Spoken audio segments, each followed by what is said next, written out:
One of the pillars of faith in Islam is belief in the last day or the day of resurrection, and belief in heaven and hell. This is usually understood as faith or belief in the existence of a new life after the universe experiences the apocalypse or total destruction. However, the Quran states that Allah created the heavens and the earth and all that they contain based on truth. Most people don't realize the difference between the last day and the destruction of the earth, the solar system, or the galaxy. According to Sheikh Siti Jenar, the last day, or the day of resurrection, has nothing to do with the destruction of planets or galaxies. The destruction of planets and galaxies is related to the lifespan of matter. It's the same with our bodies, which inevitably die. However, the resurrection of the soul is not dependent on the death of the body. Therefore, according to Sheikh Siti Jenar, belief in the last day has nothing to do with the destruction of the earth or the universe, because we are commanded to do good deeds and are forbidden to damage the earth, including the atmosphere plants and everything that surrounds it. If the last day were related to the destruction of the earth, then there would be no need for a prohibition on destroying it. Wouldn't the faster the earth is damaged mean the faster its destruction, and the faster the believers who do good deeds will receive their rewards in paradise? Wouldn't it be nice to receive the rewards of paradise sooner? According to Sheikh Siti Jenar, understanding in this form of nonsense is what makes the lives of Muslims depressed. People do not receive proper education about the meaning of heaven and hell and the day of judgment. So what is created is a false dream about it. Sheikh Siti Jenar interpreted the existence of heaven and hell as existing in the present world. His students were taught not to become trapped in worldly life so they could return to the realm of eternity or the glorious age. In Sufi circles, this glorious age is also known as the Age of the Divine. From the writing of Siti Jenar, the world is a realm of death. There is heaven and hell. There is misfortune and good fortune, according to Sheikh Samarkandi's argument.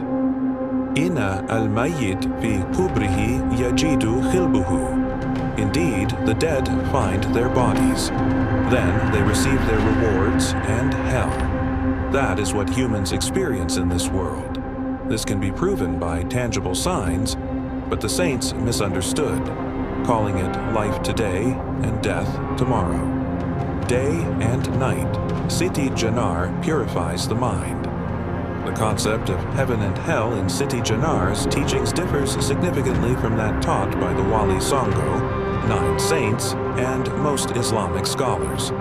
However, it aligns with the opinions of Sufi and special class, Kawasul Kawas, religious scholars. According to Sheikh Siti Jenar, heaven and hell exist in this life. Meanwhile, other saints and scholars teach that heaven and hell are rewards given to humans for their deeds, which will be received after death, the afterlife. Sheikh Siti Jenar's view that the life humans experience now is actually death clearly contradicts the opinion of the Wali Songo, the ulama, and the official view of the Dimak bin Toro kingdom. According to the Wali Songo and ulama in general, human life now is what is called life, and death is what will occur when humans die. Meanwhile, according to Siti Jenar, human life on earth is actually death, not real life, because humans in this world are trapped by the body and get a body because of their past deeds, and real life is when they have passed this world if they have succeeded in doing good deeds in this world. Similarly, Sheikh Siti Jenar believes that heaven and hell already exist in this mortal world. According to him, in this realm, humans experience good fortune and bad fortune, which are the rewards of heaven and hell. The Sheikh, based on the Quran and Hadith, argues that there is a veil between heaven and hell, and other verses indicate that heaven and hell already exist today, not just after the destruction of the universe. He also believes that heaven and hell are tiered. For Siti Jenar, the saints misunderstood life and death, heaven and hell. It would be a mistake to call this realm of life now and then the realm of death. Therefore, Sheikh Siti Jenar strived day and night to purify his mind and master the sublime knowledge. This was for the glory of his soul and the path of all humanity towards true life. According to Sheikh Siti Jenar, the human soul does not die and will continue to live. It is the human body that dies. The human soul is like a driver, and the body is the vehicle. There will be times when the vehicle breaks down and cannot be driven again, but the soul's journey is not over. Quran, Surah Taha, Geo 20. 55. From the earth we made you, and to it we will return you, and from it we will bring you out. Another time. According to Sheikh Siti Jenar, life and death are normal and will occur repeatedly, analogous to sleeping and waking. Sleep is done to nourish the body, while death is to nourish the soul. This cycle will continue to repeat until the human soul can reach moksha, or ilahi rajiun, or humans achieve miraj, after the human soul leaves the body, death. And according to the Sheikh, humans will experience the day of resurrection individually, not in groups as most scholars believe. This is based on what is written in the Quran. Quran, Surah Maryam, 19. 95. Everyone will come to Allah on the day of resurrection individually. Quran, Surah Al-An'am, Year 6. 94. Now, you have truly come to us individually as we created you in the beginning. You have left behind you, in the world, what we have bestowed upon you. We do not see with you the intercessors, helpers, whom you consider yourselves to be my allies. Indeed, all ties have been severed between you, and there has disappeared from you what you once thought, as partners of Allah. According to Sheikh Siti Jenar, if humans do not do good deeds and do not know their true identity after death, their bodies will enter the supernatural realm called Barzakh, or the realm of intermediary transit where there are no bodies. There every human being will face the consequences of his deeds and enter the reflection of heaven and hell in the unseen world. And after a period of time that only God knows, humans will be returned to life on this earth with a body in accordance with their deeds that will reflect heaven and hell. If the deeds are good, then you will experience various conveniences and successes. And if they are bad, then you will be born experiencing hardship, misery, and disability. This is in accordance with the verses of the Quran. Quran, Surah Yunus, 10:44. Indeed, Allah does not wrong humans in the slightest, but it is humans who wrong themselves. However, the Sheikh further explained that the heaven and hell received in this world are not permanent and eternal. True heaven can only be achieved when humans fully understand their true selves and experience physical death and return to God. This teaching aligns with Islamic Sufism and Islamic spirituality, and at the time it was also similar to Hindu-Buddhist teachings in Java, with their concepts of reincarnation and moksha. Therefore, the teachings of Sheikh Siti Jenar were easily accepted by the Javanese people at that time. Related to the destruction of the universe, the Sheikh emphasized that all matter has its lifespan. But because the universe is an extension of the eternal divine substance, the nature of the universe's life is eternal and will continue. Even if the universe is destroyed, there will be a next universe and so on, because this universe is one face of the divine substance. This view is clearly different from the other saints at that time. Some saints, because they have reached almost the same level, maqam, also have the same beliefs as Sheikh Siti Jenar. However, they objected to the Sheikh's method of disseminating information to the public. Sheikh Siti Jenar accused the saints of deceiving the public and creating a class to perpetuate the kingdom, and also hiding the truth. Meanwhile, the saints accused Sheikh Siti Jenar of revealing divine secrets to those who were not yet worthy of receiving them. Al-Quran, Surah Al-Rum, 30, 50, 56.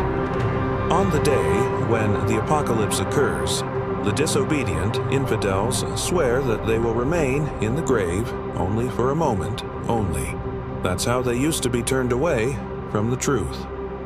Those who were given knowledge and faith said to the disbelievers, "Indeed, you have truly remained in the grave, according to Allah's decree, until the day of resurrection. So this is the day of resurrection, but previously you did not know that it was true." This is the Sheikh's teaching from his writings. Know that heaven and hell are two entities. Their origin stems from circumstances, and the existence of beings stems from events. Heaven and hell are now visible, formed by real events. I offer this metaphor as proof of the existence of heaven. Today, it is entirely based on the existence and events of this world. A sublime paradise lies within a happy heart. Many people sit in a fine carriage feeling sad and even weeping, while a traveling merchant walks, carrying his goods, singing along the road. He sings various songs in a melodious voice, even as he carries his merchandise to Semarang. He has found his paradise because he feels happy and content.